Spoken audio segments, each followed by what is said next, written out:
धरने पर बहुएं। भाभी, क्या है ये? मेरा दुपट्टा धोया नहीं आपने। अरे देखो तो, अब लाल रंग के सूट में कौन सा दुपट्टा पहनूं? अरे वो क्या बताएगी, खुद तो हरे ब्लाउज में पीली साड़ी पहनी है। मेरी तुलसी की माला तो ला देना बहू, आज तो पूजा हुई ही नहीं। क्या है राधा, सारा दिन खाली रहती हो, लेकिन ये नहीं कि मेरे कपड़े सही से रख दो। पता नहीं इतना आराम लोगों से कैसे हो सकता है।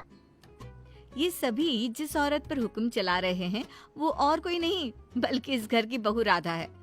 राधा जिस दिन से डोली से उतरी है, इन लोगों की जबान में चढ़ गई है।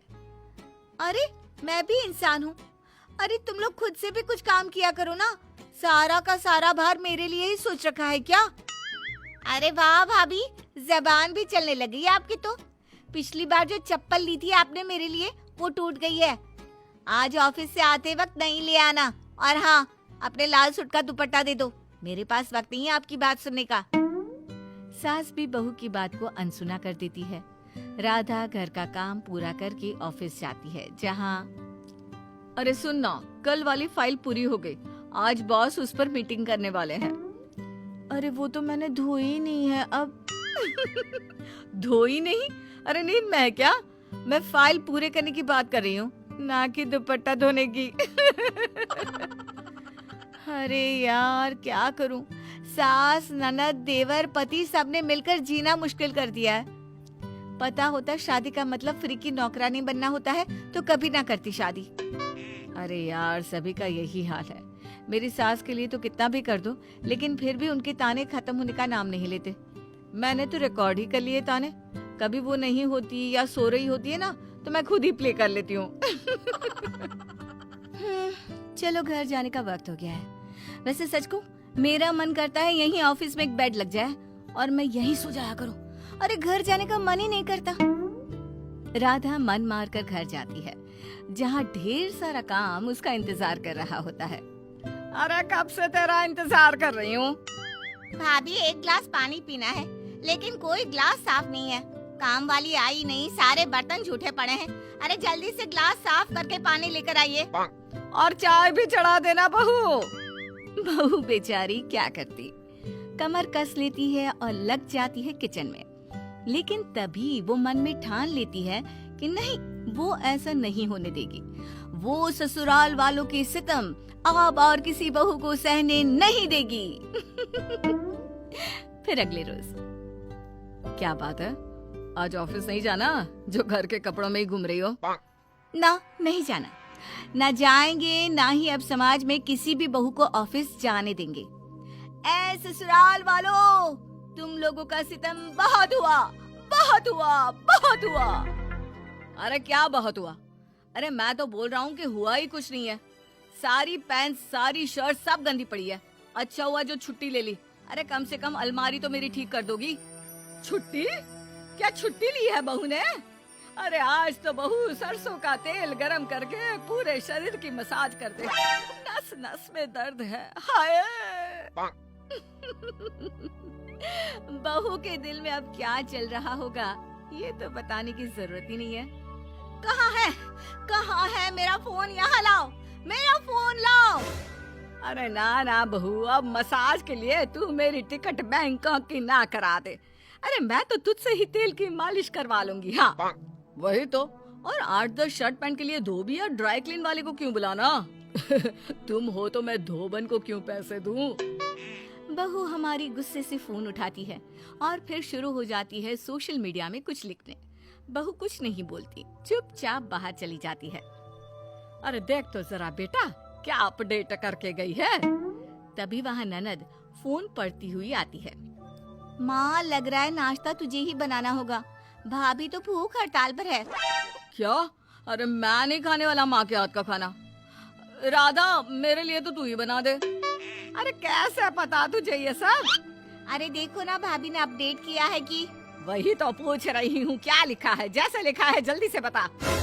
ननद पढ़ना शुरू करती है। बहुओं उठो और अपने हक की लड़ाई लड़ो। बहुत हुआ फ्री की नौकरानी बनना, अब वक्त आ गया है कि बहुओं को भी वो हक, वो सुविधाएं मिले जिनके बेटे हकदार होते हैं। अगर आप भी प्रताड़ित बहू है तो आइए जंतर मंतर दिल्ली में, हम तब तक अनशन करेंगे, भूख हड़ताल, जब तक ये सास नाम का प्राणी हमारे आगे मत्थे नहीं टेक देता है। मैं मत्था टेकूं मेरी जूती से? एक तो राम जैसा मेरा बेटा, ऊपर से सास से ही लड़ाई। अरे भूख हड़ताल करेगी, कोई नहीं आएगा, अकेली बैठी रहेगी जंतर मंतर। लेकिन ये क्या, अगली सुबह, माँ जरा बाहर आ, ये देख टीवी में राधा को। हाय रे, इतनी भीड़, कौन है ये लोग? माँ ये सभी प्रताड़ित बहुएं हैं जो भाभी के कहने पर इकट्ठा होकर भूख हड़ताल कर रही हैं। अच्छा, क्या मांग है इन लोगों की? यही कि सास की नजरों में जैसे बेटे होते हैं वैसे ही बहुओं को भी माना जाए। अच्छा, मतलब मगरमच्छ वाली जिंदगी, खाओ और पड़ जाओ बिस्तर पर। माँ कैसे बोल रही हो, मैं क्या मगरमच्छ हूँ? नहीं तो क्या, बहू ऑफिस जाती है और घर के सारे लोगों के काम भी तो करती है ना। अरे तो क्या बड़ा कमाल करती है माँ, ये तो हर औरत करती है, ऑफिस के साथ घर। मर्दों को ऊपर वालों ने इतनी शक्ति दी ही नहीं कि वो इतना काम कर सके। पर सच में भाभी के बिना घर चलना मुश्किल है। अरे चलो कुछ भी, कोई जरूरत नहीं है, 2 दिन में दिमाग ठिकाने आ जाएगा, फिर आ जाएगी सारा रायता जो फैलाया है ना उसे समेट कर। लेकिन होता कुछ और ही है। धरने में एक बहू कहती है, राधा भूख लगी है, कब तक खाना नहीं मिलेगा? रुको, मैं खाने पीने का प्रबंध करती हूँ। ये ना समझो कि इन सासों की वजह से हम भूखी रहेंगी। वैसे भी ऐसी सास के लिए तो। उधर सभी घरों की सास परेशान होकर राधा के घर आती है। अरे ये क्या है, तुम्हारी बहू ने अजीब हरकत कर रखी है। अरे घर का सारा काम कर करके हम सासों के हाथ में छाले पड़ गए हैं। तुम्हारी बहू क्रांतिकारी बनकर हम लोगों की बहुओं को भटका रही है। अब ये तो तुम्हारी जिम्मेदारी है कि हमारी बहू को वापस लेकर आ, नहीं तो हम भी यहाँ तेरे दरवाजे में बैठ जाएंगे। राधा की सास परेशान हो जाती है। तभी उसे एक आइडिया आता है। वो राधा के धरने में जाती है जहाँ और भी औरतें बैठी होती है और वहाँ जाकर एक कैमरा छिपा देती है। फिर अगले दिन टीवी में खबर चलती है, जंतर मंतर में चल रहा बहुओं का धरना प्रदर्शन निकला फर्जी। यहाँ भूख हड़ताल में बहुओं को खाना खाते देखा गया है। देखिए एक्सक्लूसिव तस्वीरें और वीडियो सिर्फ हमारे चैनल में। थोड़ी ही देर में दरवाजे की घंटी बजती है और सामने खड़ी होती है राधा। माँ जी, हम लोगों को वहाँ से भगा दिया।